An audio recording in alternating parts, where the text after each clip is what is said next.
Everyday Panda, what's going on, man? So let's continue. Folks are just kind of getting on. Yep. But, so graduate school. We kind of talked about ways of funding graduate school, what to look into programs when you're applying, what to look for in a city when you're applying, the experience of getting in, of applying, the expenses of it. So now you're in a very precarious kind of position where you're in a master's program, but you're also taking doctoral level courses. What has that... Well, first of all, that's possible.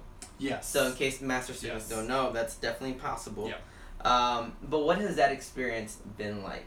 Being a master student, taking doctoral level courses, and did you know what you were getting yourself into? Yeah. When you kind of first got into that. Yeah. So some of that is it came to what I was. Gets back to what I was looking for when I first went to graduate school. So what I was looking, especially after having been out of school for a few years, I was looking for a lot of reading, a lot of writing because of the direction I wanted to go. So just to sort of put some numbers on it, in the master's classes, it was things like, read 30 pages a week, maybe for a class. Per course, that's probably even generous. Really, it's probably a little less than that on average. And over the course of the semester, maybe you write like a couple reflections, and at the end of the semester, like a 7 to 10 page paper, something like that. And that's pretty standard for like a master's, at least in our master's program, that was pretty standard.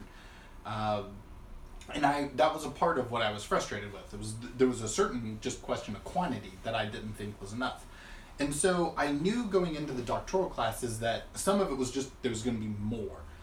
So when I was meeting with faculty, I was meeting with one of our faculty, Dan, talking about interest in just some different courses, and he suggested I take his, and this was the first doctoral course I took with you, and it was a class on it was a student seminar. And that was an interesting class. It was also a very difficult class, where we all, I think, kind of got punched in the mouth a little bit. But it was hundreds of pages of reading a week for that one class. About 8 weeks into class, we had, like a 20, 25 page paper due. And then, 4 weeks later, you have a 15 to 20 page paper due. And all throughout that. Intellectual hazing, yeah. Absolutely. It was, intellectual hazing. That is accurate. And the worst bit of that was he told me, he was the one, the faculty was the one who was like, take this class, I think you really like it. And the way he pitched it to me was, there's going to be a lot of really smart people in this class. And I think because you will be around a bunch of smart people in a way that you haven't been before, this were his words, not mine. Lord. You've been around a bunch of smart people and maybe you haven't been as much, so you'll be wrong a whole lot. And that'll be good for you. And I was like, all right, sounds great. I can't wait to go be wrong all the time. And there actually was some value in that because, it's sometimes you just, in some of these courses, you'll find someone who's really good at arguing, and maybe they don't actually know what they're talking about, they're just really good at arguing. I was definitely like that in my master's classes. I could argue anybody out of the room. That doesn't actually mean I knew what I was talking about. And then I get into a doctoral course, and it confirmed I didn't really know what I was talking about. So what was that like? That, I actually very much appreciated the experience because, and this gets kind of what we were discussing earlier, so for example, I would write papers and a lot of master's students will complain about this. You write a paper, you turn it, semester paper or something, and that's not a good paper. It's an alright paper, maybe, but you started last night and it was due today. Yeah, you're not getting that published in the Journal of Higher Ed. And then you get your feedback, and it's just this was an excellent idea. Good job. And I kept getting that on my classes, and they weren't that good at papers. They were papers. They hit word. There were letters on paper. Letters on paper, ostensibly. And a lot of people, and it's frustrating. And so I'm in a class now where I got really good feedback. I mean, these transitions are garbage or non-existent. Paper was, yes, you get the paper back and it's just red. The whole thing's just red. And I think he just took a red marker and just marked all over it. And so, there was a little bit of that that's rough because it's that shit. I'm not as smart as I thought I was. I thought I was fantastic master's student taking doctoral class. I fucking kick ass. And no, it turns out, but everyone has to sort of get met with that. And So you're in this doctoral level course, your first semester, coming in as a master's student. What was your experience like? And when you were saying arguments, you mean like not like a bickering type of. What do you mean by an argument, real quick? Argument. So it's more. Yeah, I do kind of just throw that word around, don't I? Intellectual debate. I don't even think is really the right word. It's really. So you read something and you're trying to react to it, and to our earlier point, maybe in some critical sort of way. So especially if you're disagreeing with something that you read. And so you're trying to articulate why you disagree with it. In an intellectual way. In an intellectual way. So it's not just, I thought they were stupid. I feel like this. Yeah, so I think they made these assumptions about this demographic of student that I think is problematic. And this is how I think it undercuts their point when you consider these sorts of things, that kind of thing. And or referencing research. According to Apple and Bourdieu and all of these other people, they would have this to say. I mean, that's, you're trying to keep a whole bunch of things in your mind. Yeah. And you're trying to do this on the fly because you're in a class and you kind of know what the class is going to be about, but then the professor asks a question and you're just like, all right, I'm going to respond to it because I'm sitting here with 5-6 other people and we're all silent because none of us have a good answer, so I'm just going to try. And so you start to formulate an argument, and in some of your courses, and I was experiencing in my master's courses, I would formulate the argument and the other students or the other faculty, if given enough time, given some time to think about it, they could probably have come back and been like, Justin, that didn't make any sense. That was a terrible argument. But it's really difficult to respond in a very intelligent way in the moment. And that was the biggest difference I noticed between my master's classes and my doctoral classes, was I can make a really good sounding argument in a master's class and everyone would just be like, all right, yeah, there we go. It wasn't a good argument, let's be very clear. It just sounded good. Right? I can make a good sounding argument in a doctoral class and then Herson over here will just be like, dude, no. Or just or the professor will, well, okay, I think you're maybe making a very problematic assumption about blah, and you probably need to go back and read this person's work a little bit, or read it again because you're clearly not understanding it, and you get critiqued like that. And the only reason I'm laughing is because we all go through all of us. Everybody. And we'll do it to each other, and it's good because it makes us smarter and makes us better, and it also kind of ego checks you a little bit. So that was your first doctoral experience, right? Yes. In the summer we both took a reading course. Yes. We can get into that, but I kind of want to get into this semester. Yeah. So this is now your third semester taking classes with doctoral students in education, right? Yes. So, but it's also we kind of take a big philosophical approach to education. Philosophical, in our program. Yeah, sociological. Very theory, like socio-political theories that we kind of get at things. Yeah. Summer class had a lot of political science texts. So what has that been like? Have you had any humbling moments in class? And what have you learned from those moments? Because I think you have, knowing you, I think you have learned a lot from those moments. And if you're just joining us, tonight we're talking about graduate school. We kind of talked about funding for graduate school, looking at programs, applying to programs, master's programs, and now we're talking about a student who's in a master's program, Justin, and now experiencing doctoral level courses, and what to expect out of doctoral level courses if you want to pursue that.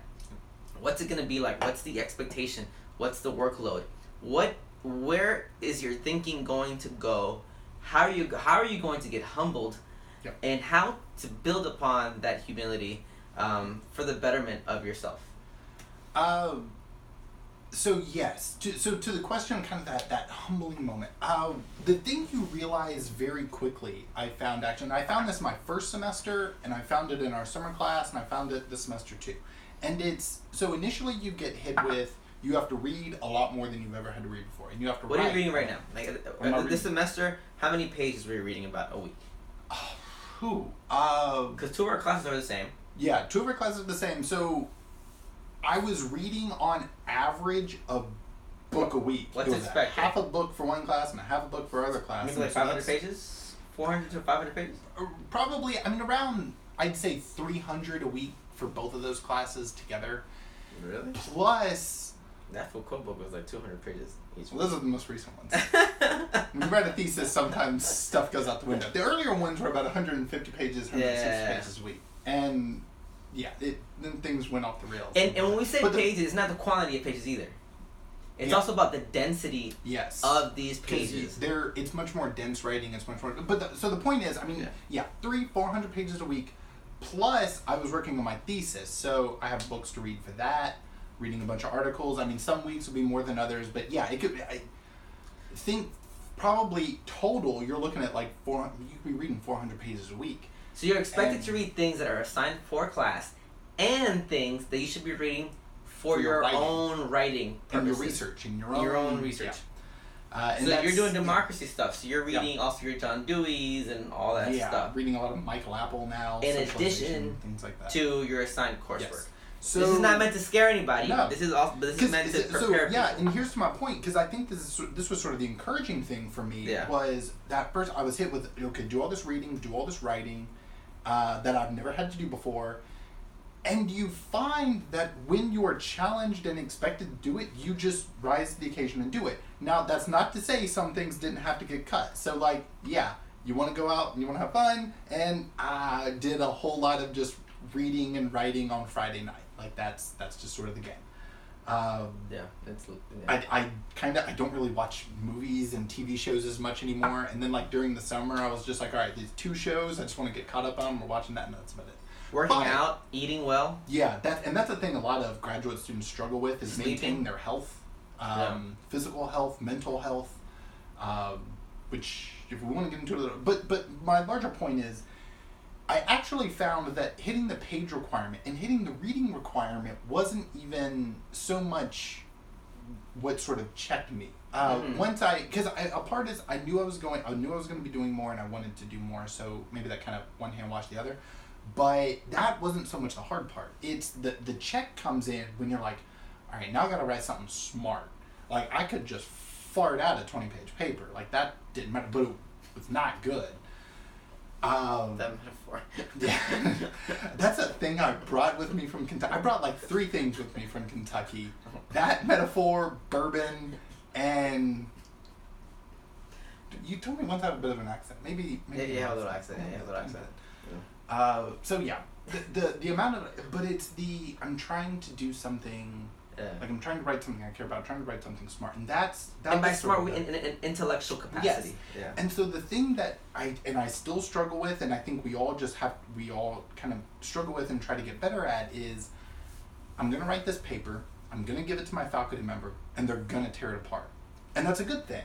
That's the thing that's really hard, is I think because I'm a master's student, but I'm taking these doctor level classes, I'm writing a thesis, I should be better. I should be able to just write a paper that I give to Dan or Ben or whomever, and they don't have critiques. Because largely, back to my earlier point, you could turn in a paper to some of these master's classes and just great job. And it's not a great paper, but I've never actually been critiqued before. And so I was getting very in-depth critiques.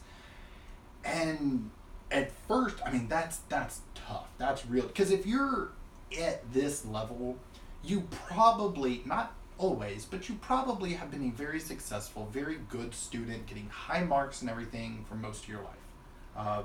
Maybe not always, but just speaking personally, that was generally my experience.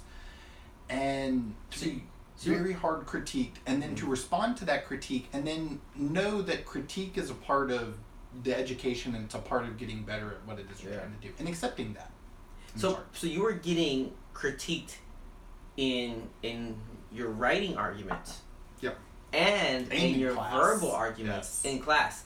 Both of which I thought I was great at. Turns out both of which. And in classes coming from professors and students. Yeah. And So let me ask you this. So this is occurring. I'll be honest. I've never received a compliment from my professors for being smart or good student. They don't do that. In the program, I don't get that. Occasionally they say it in vague general ways, but Yeah, I definitely don't get those. And it's crazy, right? And one thing is, they tend to not give personal validation. Yeah, definitely no like personal validation. Like they'll tell other students, "Oh yeah, that person's real smart. Go talk to them." Yeah. But when they're actually talking to you, the only kind of feedback you ever get is critique. Even if they think something, like the most, I guess, validation I've ever got on a paper was next to one of my paragraphs. Ben Bias put a check mark.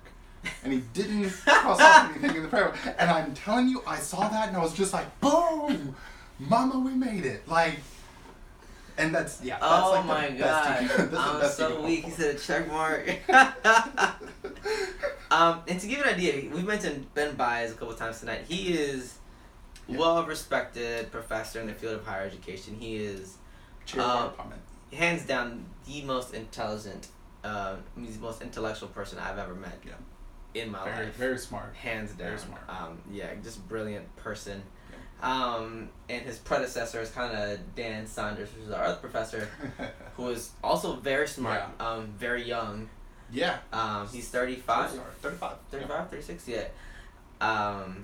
So it's great having these professors that are willing to critique the hell out of you. Mario's laughing. Mama, we made it. But now, I want to draw a distinction too, because not every doctoral program is going to go in on your ass like this program. No. Because you can be in our very same program and also get a very different doctoral experience. Yeah. Right? You can kind of, I don't want to say cruise by, but because that's relative to the person. Yeah. But not be challenged in this particular way. And I don't want to, I don't know, maybe we do, but I'm not going to throw the university in the book, but Dan was telling us about the institution he was at before this one. It was just sort of a degree factory where just anyone could get into the program. You just had to show up, minimal work, minimal effort, and then in a handful of years you had even a PhD, and then you were on out the door and ready to go. And there are programs like that. They're not, I don't think, that good, but if you're just looking for a credential, then I guess they're... And I think that's something extremely important, though. Mm-hmm. When you apply to a program, look into that. If you're expecting to just get the credentials because you want to be in a certain position, okay, like, do what you got to do. Yep. Right? Like, you want your EDD, PhD from a type of diploma mill, like, because you just want the credentials and you know jobs will take those credentials, do what you got to do. And I'm not being condescending, but if you have a family, if you have children, more than one job, or even whatever. Past that, because the one thing about some of these programs like this, and especially PhD programs, is they're training you for a kind of very particular sort of bent. So usually it's a lot of reading, a lot of research, a lot of publications and studies and things like that. And if you're a practitioner in these fields, that's not really what you're doing. So the education doesn't even always necessarily help you in your field. It's just that the credential helps you in your field. And especially, like, even in our field, if you're going more practitioner, you need the degree. The ability to conduct a mixed method study on a population of students in a generic southeastern regional university, that doesn't mean anything. Yeah. But some of these critical institutes, these critical programs will give you an intelligence and a criticality that would benefit you in your program, but it's not necessary. Yeah. It's just maybe necessary if you want to be good. So people are asking for tips for grad school.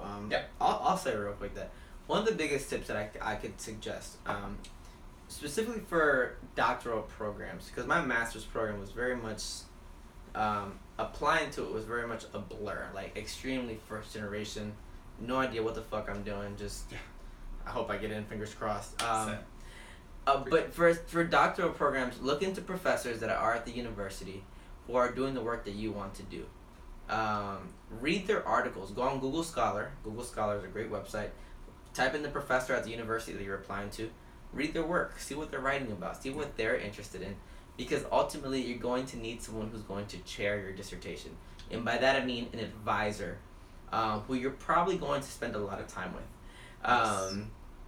So look at the type of work they're doing. If you like it, awesome. If you don't like it, then that's something or you can't find at least one or two. Yeah. The advice I have been given, because now I'm in this process where looking at doctoral programs, is every single program is going to have a couple faculty you don't really get along with, or you're just not as interested in what they have to talk about. And that's just going to be true about everywhere you go. But the goal is to find at least a couple, one or two, that, if not this exact same research interest, there's commonalities there that you can work with. And that they could actually help you in your writing, because they're writing in sort of similar areas. Now I want to read Almi's comment, because I'm really interested by him. Almi, a very smart person. Yes. She said, shout out to Almi, which I want her to be on the show tonight, but she's in Baltimore having a great time. Visiting family. Good for you. Yeah. While awesome. We're here. While we're drinking wine. In a dorm. Bad wine. Now, Almi's saying I should have cruised by. And that kind of, it's interesting. I think I get what she's saying. Now. So what are your thoughts when you hear this? What are your thoughts? Because you could have done that too. I think I could have done that this too. Gets to kind of the Tara's question earlier about choosing a thesis or not a thesis. It's so like even when you're in a program, you very quickly start to realize, all right, if I take this professor, it's going to be real difficult, I'm going to have to read a whole lot, it's going to be stressful, it's going to take up a lot of my time, it's going to take me away from significant others or whomever, my dog, and shout out Tommy's dog. That's such a Kentuckian accent. Oh yeah, no, I pulled it out hard. That was, I would like to reiterate that was slightly on purpose, not totally precise. But anyway, so you figure out like the sort of the skating by version and the more difficult version of your program, quote unquote. And at the end of the day, you get the same degree. It's going to be the exact same credentials. It's someone that, let's say, even in our higher ed program, if you want to just skate by, take easy easier classes, get someone who, is just going to approve your dissertation and sign off on it no matter what you put in there, and then you get your PhD, you could do that. Or you could take these really difficult writing classes, very difficult content reading classes, and then, get with a chair that's going to really challenge you and push you, which will make you grow and develop. Out of your entire cohort, are you the only one doing a thesis?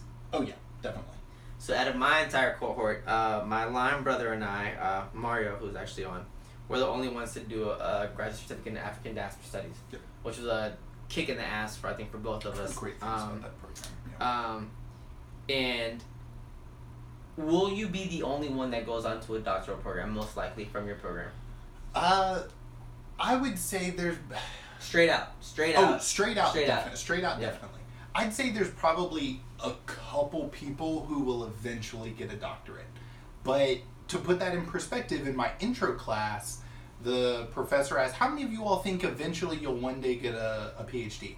And out of the 20-something in that class, I'd say maybe 15 to 18 raise their hand. And that's a lot. That's not true. About 2 or 3 of y'all going to do it. Yeah. And I think that's something to kind of think about. People can go to a doctoral program, but they might not be ready for it. Had I not been in the African Diaspora Studies program, I would not have been ready for our doctoral program. Yep. I just wouldn't have. I was finally introduced to critical thought, but that was because I went out of my way to look for a different type of program. So that is actually you have to make what you want of your education in the end. And that gets to, I think that gets to what it is you're looking to get out of your education. So if you're looking, my understanding is, I think you are too, wanting to go kind of like faculty route, doing research, teaching. If you're wanting to go into that line of work, then you probably, if you want to be any kind of good at it, you need a program that's sort of going to kick your ass academically. But for people who, and this is true in any field, if you're not wanting to be a professor and doing research in your field, but instead you're more what I would consider a practitioner in your field, whether education or otherwise, then sometimes the education that you really need is just experience and practice. The thing you need to get that promotion is the degree. So that's when going into a doctoral program makes more sense. And the doctoral program and the education you get out of it can help you, and it can help you be better, and it can help you be, more thoughtful and critical and insightful and things like that, certainly. But if your goal is to have the credential to get the kind of promotion to the position that you want to be in, so that you're in, you have the type of, whatever it is you're wanting, then the difficulty of the program doesn't really make a difference. So I think that gets to the point of, man, I should have just skated by. Because at the end of the day, we get the same credential. And at the end of the day, you can get that promotion either way. So I think it sort of gets to what you really have to think about what you are wanting to do post-program. And what really matters to you. Because sometimes just killing yourself on these writing assignments and these reading 400 or 500 pages a week, that's what kind of we do, but you don't have to do that to get a PhD. You definitely don't. So I want to ask you, and I think you're absolutely correct. I want to ask you something about, real quick, let me read one of these comments. Everyday Panda saying, it's a question of quality. Who are you fooling? You will be missing out on being accurately being able to conduct your job. You'll be missing out on accurately. Yeah. But that's. I don't want to throw words out there like neoliberal. No, we're not going down that path. But yeah, so there. I think this actually raises. This does raise a good point. I do think if you really engage with your education in a deep and critical way, that will make you better at your job. Which I do think will ultimately, back to the earlier point where I think our master's program prepares you to get your first job, doesn't prepare you to do well in it, and it doesn't prepare you for future jobs. A good program will prepare you to do well in your first job and to do well in future jobs. The part that I would maybe differ on I might disagree with you on that one. Go ahead. But the part that I would differ on is your education isn't going to train you to do a good job. That's not what it does. A good education, like what I think we're getting, helps you be more critical so that you can then figure out, hopefully, maybe, good ways to do that. But like a good education doesn't tell you, if you do these things, you will be better at your job. Yeah. It's kind of just, in my experience, in my opinion, I guess, it's sort of a socialization into the field. So So this idea about being better at your job if you either have a good education or engage in your education in a more critical way. It's not that that's an invalid idea. It's just that the part that I think, at least that I would disagree with, is it sort of privileges the idea that the education is going to teach you how to do that. And the education isn't. It's more that if you're thoughtful engaged at this point, you will continue to be thoughtful engaged later. So the people who just sort of skate by and don't really engage in these things and they don't really care as much, they will probably become the practitioners that do the same thing. So they don't self-reflect, they don't analyze, they don't, man, shit, I did this wrong, maybe I need to do this better, things like that. So I think we might all disagree with two things. Yeah. There's like class. I was gonna say, by all means, this is the point. You almost get excited when someone disagrees. You're like, shit, I'm about to learn something. All right, go on. So teaching to do something as opposed to teaching for something. The purpose, when we appropriate a purpose of education, it can be dangerous, right? So he was saying, Everyday Panda was kind of implying that education is to get a job or to be able to perform better at a job or to have the capacity or the capabilities or the requirements, whatever. Yeah. To do. Quality of education correlated to quality you perform in the job. That was the way I heard that comment. Yeah. And to me that would be, and to me it's more, you can go to any job and learn skills. You can learn these skills. You don't need a master's degree to learn skills. You don't need a PhD. Yeah. A medical doctor does not need a medical doctorate degree to learn the skills to operate on someone.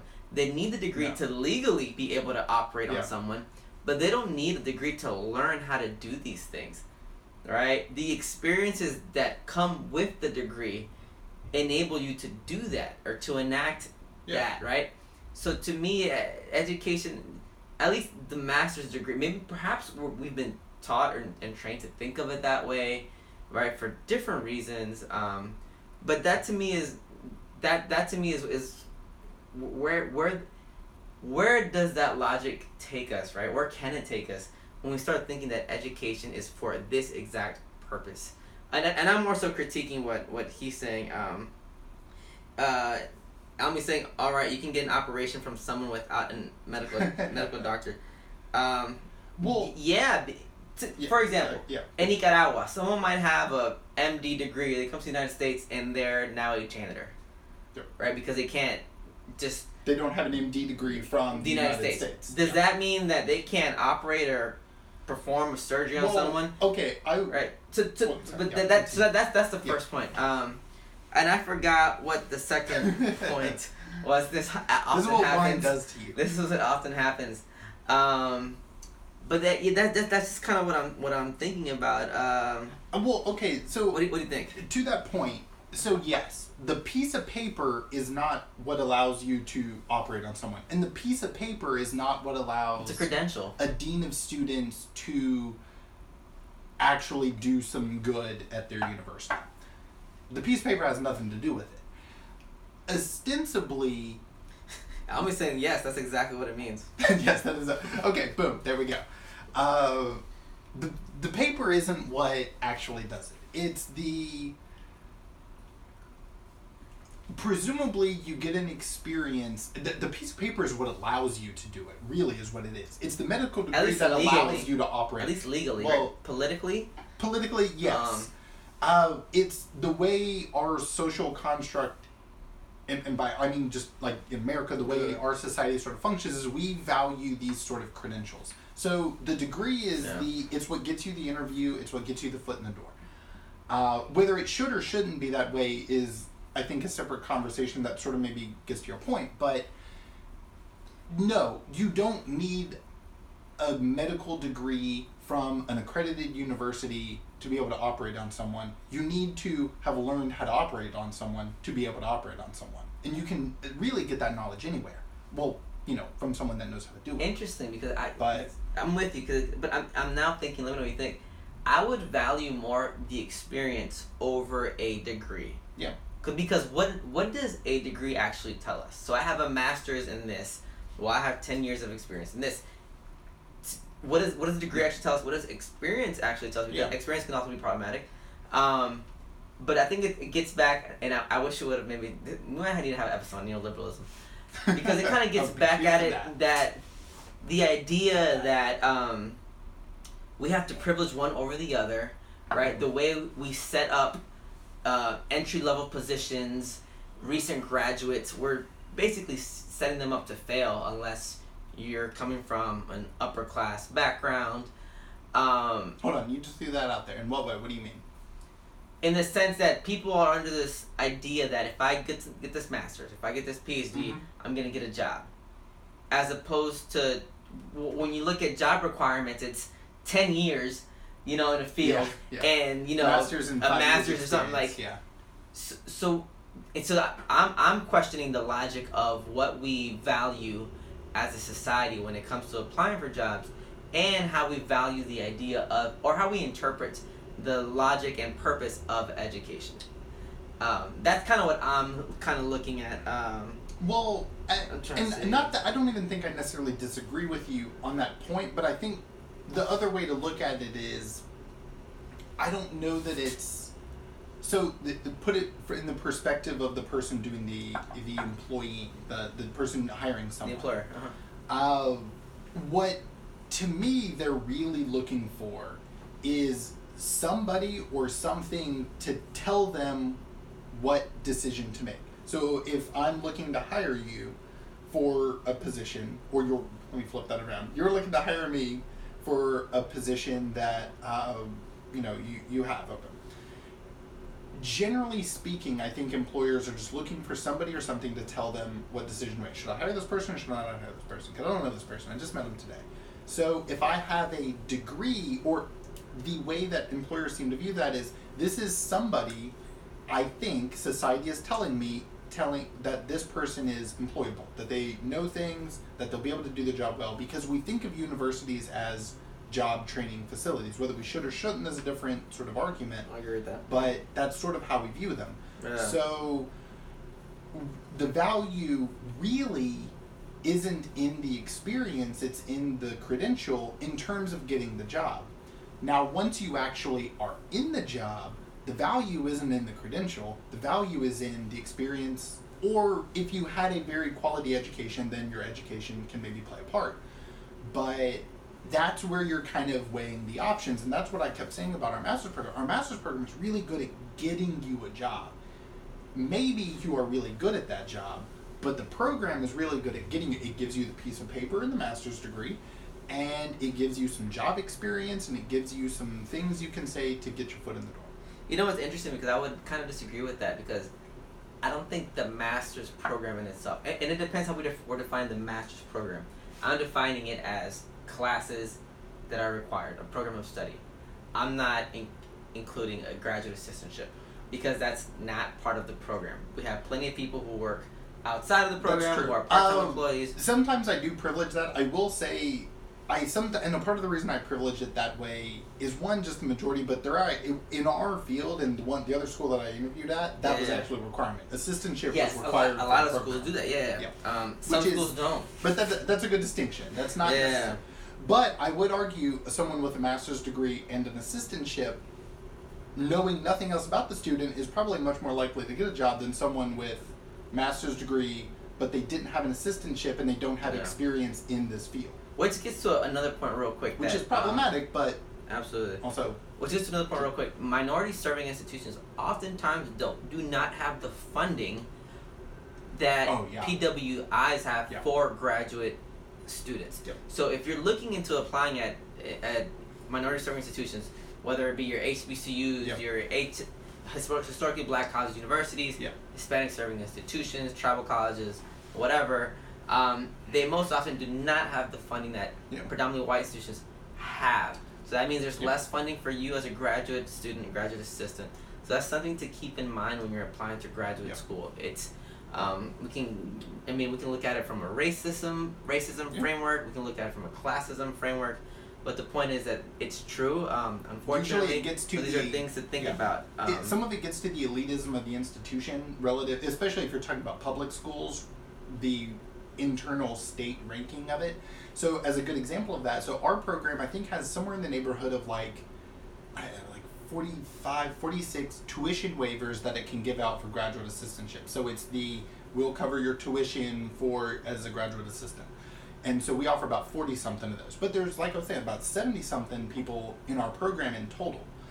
Whereas the other institution that I applied at, every single person in the program had a graduate assistantship. And I will offer a couple facts about that institution that I think are maybe relevant. One, PWI, everyone in that program was white. Just about everyone was white. And everyone in the school is white. It's in a white, predominantly serves white. It's a white serving institution. And it's a white serving institution. That's what it is. The way they phrased it is they recruit generally very regionally, and it just so happens that the region that they're serving is East Ohio, which is mostly white. Words. But, how do you want to get there? Mostly white. And so it's Ohio University, and next to Ohio State, they're kind of there with like Miami of Ohio and Ohio University, or they're one of the top universities in the state of Ohio. Yeah. And so they get a lot of funding, whereas Florida International University, the vast majority of the reason we get a lot of our funding is just kind of because of our size. It's not because of our relative ranking within the state. And because we're Hispanic serving. You get extra funding when you classify under that. We do get extra funding for that, but I don't necessarily know the amount of tuition waivers offered at like University of Florida or Florida State, but I don't think it's a coincidence that Ohio University had tuition waivers for every single person in the program, and Florida International University doesn't. It sort of sees itself as serving part-time students and things like that. And part of that means when you have an institution who is willing to offer full tuition waivers, it's because most of your students are actually paying for their own tuition.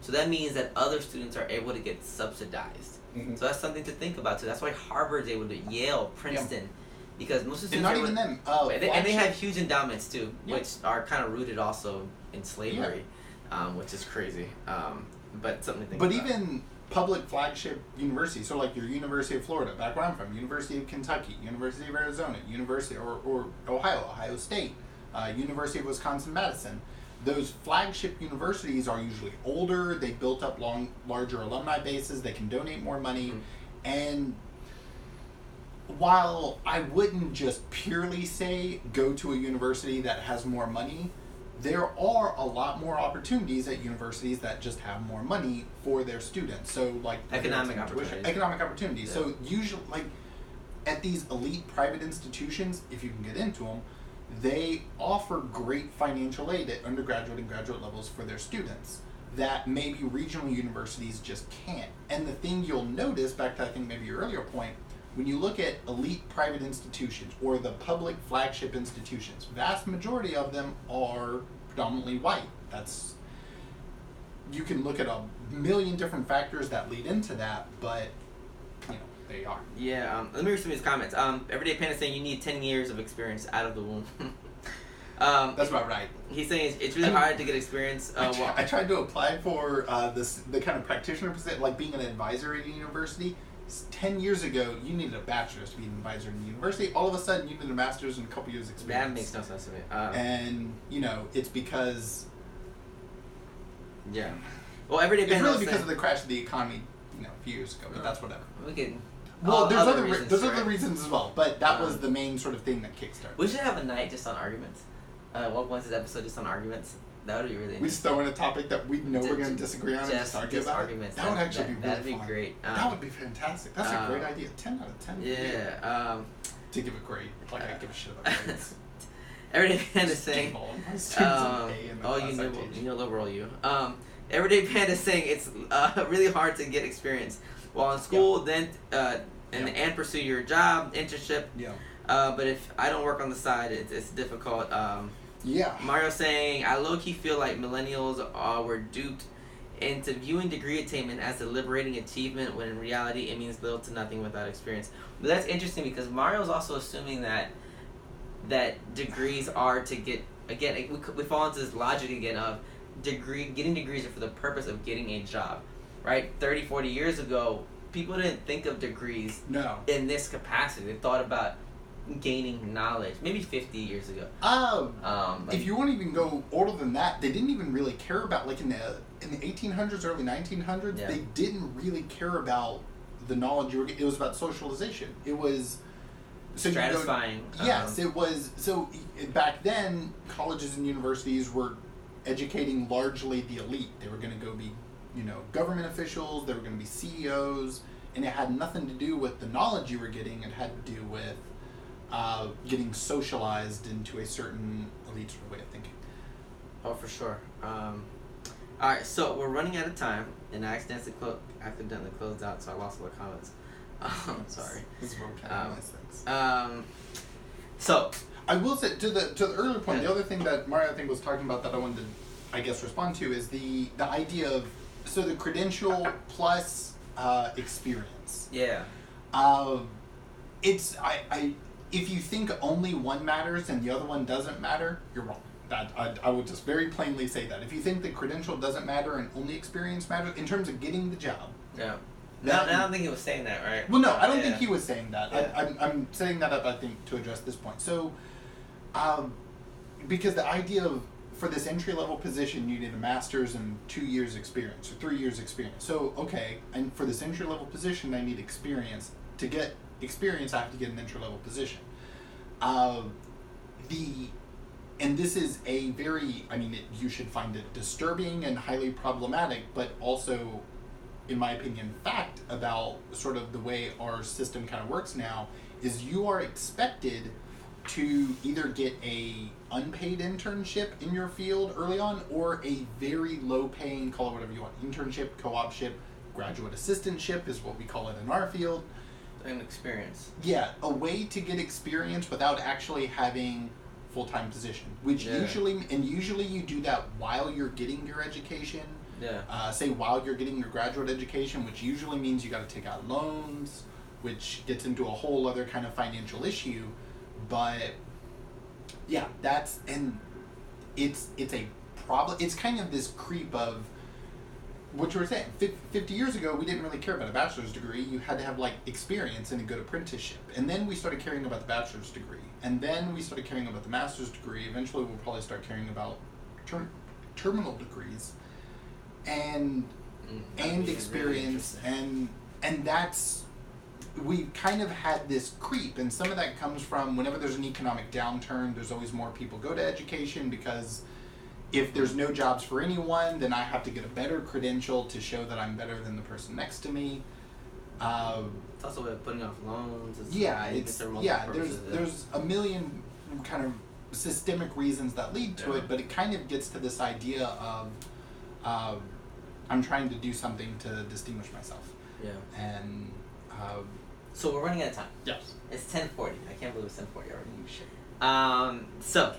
We've had a lot of interesting questions and comments, and we've addressed a lot.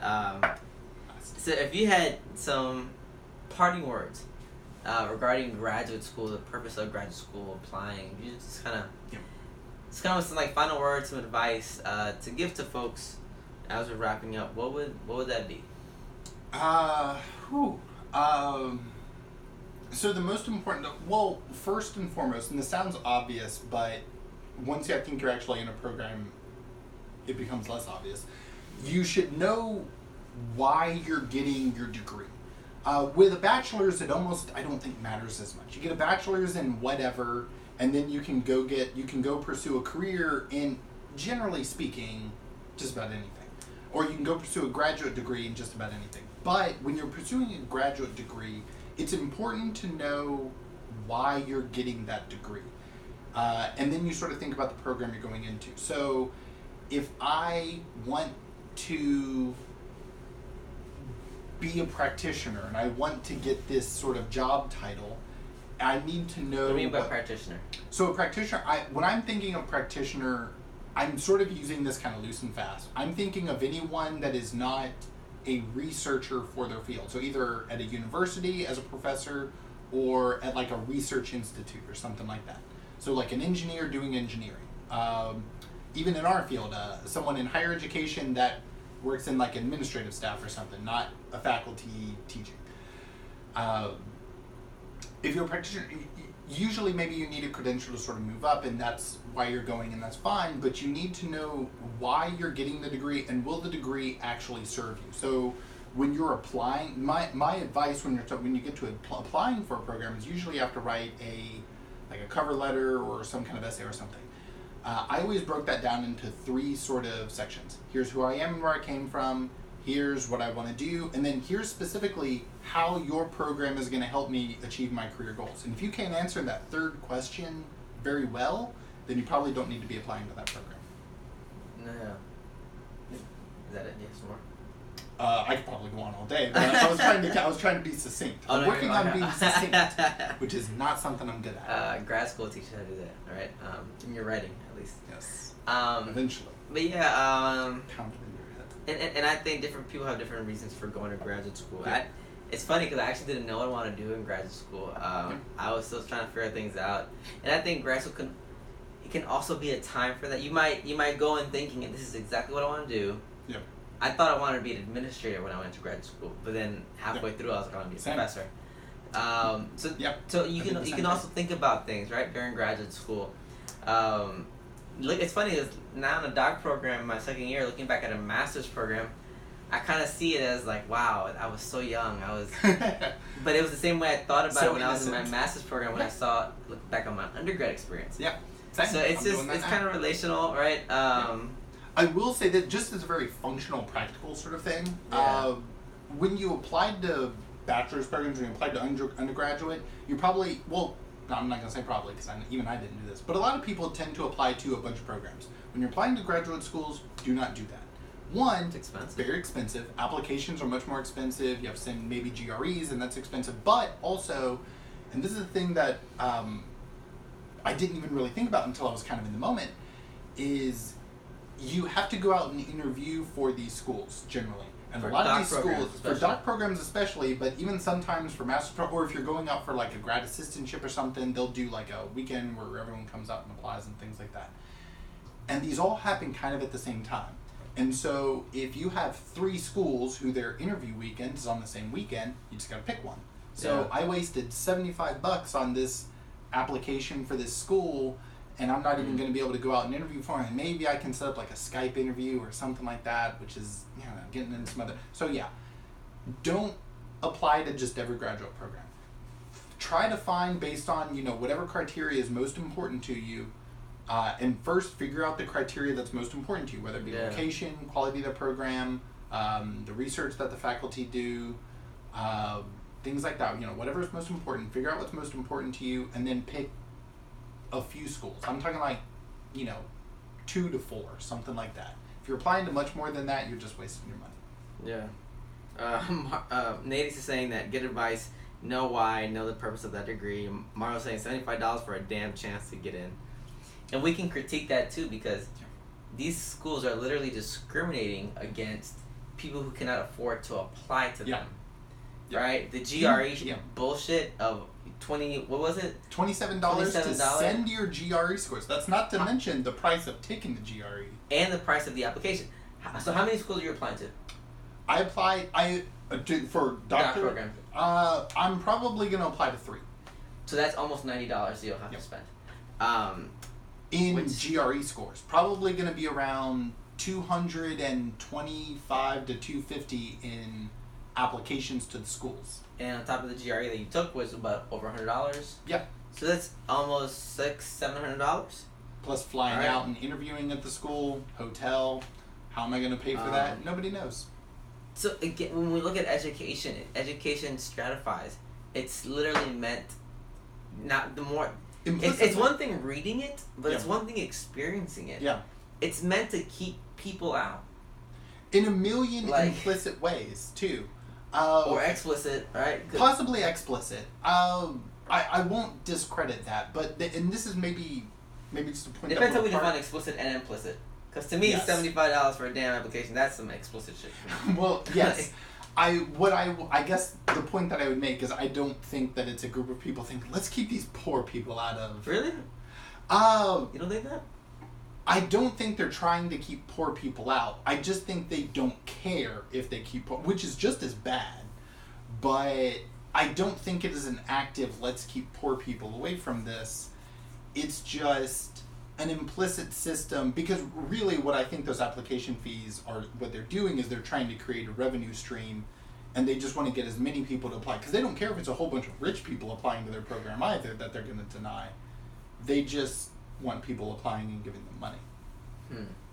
Now, there is a lot, what I think ends up relating to that is we have a million systems in this country that for generations have systemically kept money away from certain individuals, from certain groups of people. And so in a sort of degree of separation, we are also explicitly keeping those people out. And there's probably a little bit of purposefulness behind that, but maybe this is just where we maybe kind of part ways a little bit. I think it generally comes from a lack of caring about the people that you're keeping out, as long as you keep the revenue stream coming in and helping yourself. It's kind of they're more self-interested than they are interested in harming others. And I'll process it's a little bit of both. I think universities are kind of built on harming others. At least in the United States, like the foundation of it is literally we can look at like that's for another Woke Wednesdays. Yeah. But I think you've given great advice. And just to kind of close, like if anyone's interested in applying to graduate programs, doctoral programs, some schools are going to have certain qualifications. And I would suggest that you call them and ask, what are these specific qualifications? Do you really want a 3.5 GPA? Are you really asking for GRE scores? What are you looking for? What kind of scores are you looking for? What kind of recommendation letters? Like, ask questions. Don't feel bad in calling graduate programs. I did that a lot. A good way to phrase that is, what's the average academic profile of the student? Because they'll always kind of fall back on, here's what we require, but universities also know here's what the average student coming in is. And so that's usually a way to kind of get a more direct answer. And Nate's is saying, I was illegal and dirt poor when I started undergrad. I had to work, of course, and had scholarships, but grants were there. Yeah, but and Nate's, I think you're absolutely correct. But we're also talking about graduate school. Graduate school, you have an MBA, so it's also kind of, it perpetuates, it furthers maybe a stratification of people, especially once you apply to doctoral level programs. That's just a different ball game of stratification of people. I mean, how many people have a PhD in this country? Like 1%? 5% of Americans have a PhD. 1.86 of the 5% identify as Black or Latino. So it's extremely low. Yeah. Most of that is it's women too. So it's crazy, right? When we think about that, and when we think about illiteracy or literacy rates in the United States, it's terrible. We're such an illiterate country. That's another episode. Yeah, I was going to say, that's generally... But I want to tell you, thank you so much for being on the show. I think your insight was, amazing. I think people will learn a lot if they didn't just learn a lot. Your insight was amazing. Such a unique experience, too. Yeah, it's been a first generation from Kentucky, in Miami, at FIU. Yeah. Master's program / doc program, applying to doc programs. I know I learned a lot from you tonight, and I hope everyone else did too. You're getting faces with hearts and stuff. So, yeah, thank you so much. Y'all, thank you so much for tuning in tonight. Yes. Tune in next week. We'll have a great episode for you. And thank you again, Justin, for being on the show. Thank you very much. Appreciate it. Good night, y'all.